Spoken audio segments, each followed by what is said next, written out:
प्यारे साथियों, मेरे YouTube चैनल में पुनः मैं आप लोगों का स्वागत करता हूं।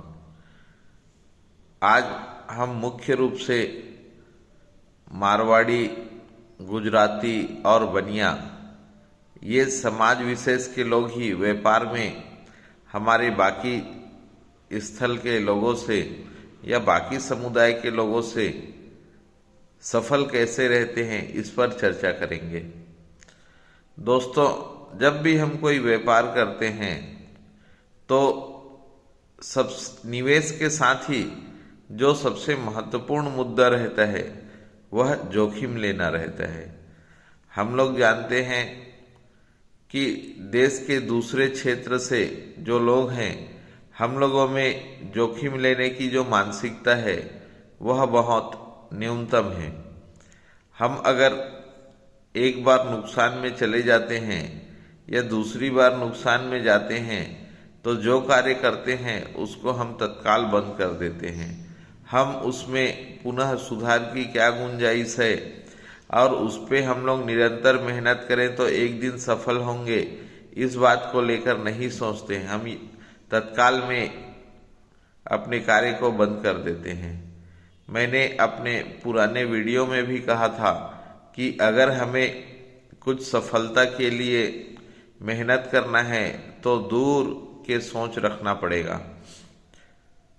इन लोगों का जोखिम लेने के शक्ति के अलावा जो दूसरी सबसे महत्वपूर्ण बात है कि वो जो भी उत्पादन करते हैं वे खर्च में कटौती करते हैं।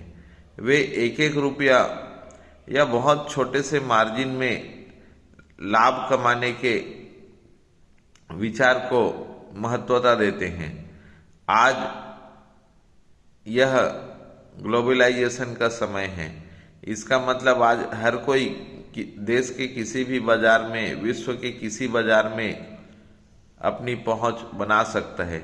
सभी के हाथ में कंप्यूटर है, सभी के हाथ में मोबाइल है, सोशल मीडिया का जमाना है। आप लोग खुद भी देखेंगे तो पाएंगे कि आज गुजरात और महाराष्ट्र में जो उत्पाद उद्योग से मिलता है उसका जो दाम है वो बहुत कम रहता है। इसी को हम अन्यत्र स्थल पर देखेंगे तो सेम उत्पाद के दाम महंगे रहते हैं। ऐसा नहीं है कि गुणवत्ता को लेके बहुत ज़्यादा अंतर रहता है, बल्कि अंतर यह रहता है कि जहाँ गुजराती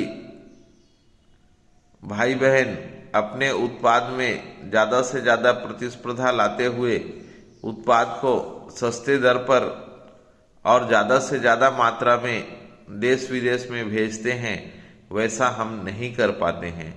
हम लोगों की मानसिकता में अभी सुधार की गुंजाइश है। हम अपने उत्पाद में कैसे ज़्यादा से ज़्यादा दाम को घटाकर ज़्यादा से ज़्यादा संख्या में व्यापार हेतु उपलब्ध करा सकते हैं, यह सोचने का विषय है। आप देखते हैं, आज उदाहरण के लिए रिलायंस इंडस्ट्री है, इनके मालिक गुजरात से हैं। आज वे कई रिटेल चेन में अपना व्यापार प्रारंभ किए हैं। वो हमें, या आप कहें जहां से भी वे सामग्री खरीदते हैं, वे सामग्री या कच्चा माल जहां से खरीदते हैं उसको बाकी लोगों की तुलना में बहुत कम दाम पर खरीदते हैं। क्योंकि जब बड़े मात्रा में खरीदी करते हैं तो वे दाम कम करने को मजबूर कर देते हैं और इस प्रकार से वे अपने लागत को कम कर देते हैं। और जब विक्रय करने की बात आती है तो जिस अनुपात में लागत कम हुआ है उस अनुपात में माल को विक्रय करते हैं। तो ज़्यादा से ज़्यादा लोग अंबानी जी के द्वारा रिटेल चेन से खरीदेंगे।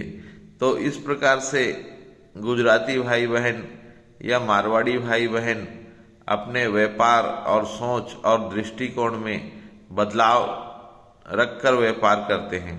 जहां हम देख पाते हैं कि अन्य जगह के लोग या अन्य समुदाय के हमारे भाई बहन वे नहीं कर पाते हैं।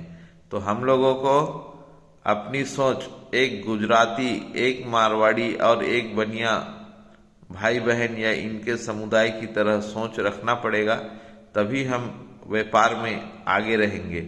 आज अन्यत्र कहीं भी जाकर देखेंगे तो ना वे जोखिम ले पा रहे हैं, ना उत्पादन में लागत को घटा पा रहे हैं, और मार्केट में प्रतिस्पर्धा इतना है कि हम ज़्यादा दाम पर अपने माल या अपने उत्पाद विक्रय नहीं कर पाएंगे। आज ज़्यादा से ज़्यादा, खासकर भारत की परिस्थिति में हम देखेंगे, लोग जितने कम से कम दाम पर वस्तु मिल जाए उस पर टूट पड़ते हैं। इसलिए कोई भी उत्पाद जब हम बाजार में उतारते हैं, अगर लागत में कटौती नहीं कर सकते और विक्रय के दाम को कमी नहीं कर सकते, तब तक सफल हो पाना मुश्किल है। जोखिम तो अपने साथ लगा ही रहता है। इस पर आपकी क्या प्रतिक्रिया है, कृपया कमेंट करें। अगले वीडियो में हम पुनः मिलते हैं। तब तक के लिए जय हिंद, जय भारत। आपका मित्र राहुल सहारे।